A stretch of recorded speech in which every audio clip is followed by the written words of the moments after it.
बेंगलुरु में एक बड़ा हादसा हुआ। जयनगर 4th ब्लॉक में ग्रेटर बेंगलुरु अथॉरिटी के कमर्शियल कॉम्प्लेक्स में आग लग गई। हुकाम के मुताबिक आग की वजह इब्तदाई तौर पर बरक़ी शॉर्ट सर्किट बताई जा रही है। ये वाक़या पीर के दिन सुबह तकरीबन 10 बजे पहली और दूसरी मंजिल पर हुआ। जैसे ही आग की इत्तला मिली, बेंगलुरु साउथ सिटी कॉरपोरेशन की टीमें और फायर एंड इमरजेंसी सर्विस मौके पर पहुंच गईं। फायर फाइटिंग शुरू करने से पहले पूरी इमारत की बिजली बंद कर दी गई।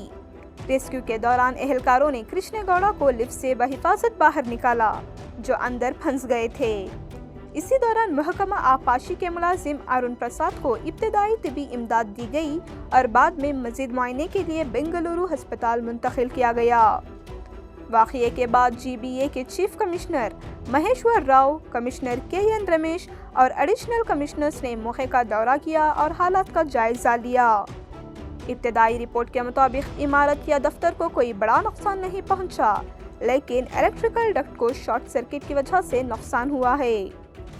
असल वजह मालूम करने के लिए साउथ सिटी कॉरपोरेशन, बेस्कॉम और फायर एंड इमरजेंसी सर्विस ने मुश्तरका तहकीकाती टीम बनाई हैं, जो तफसीली रिपोर्ट देगी। हुकाम ने एहतियाती तौर पर इमारत की मुकम्मल बिजली बंद कर दी है और तमाम दुकानें और दफ्तर आर्जी तौर पर बंद कर दिए हैं, ताकि पूरी इमारत की इलेक्ट्रिकल लाइनों का मुआयना और मरम्मत की जा सके। इसके साथ साथ गैर कानूनी स्टॉल्स वालों को कॉम्प्लेक्स और फुटपाथ से हटाने की भी हिदायत जारी की गई है।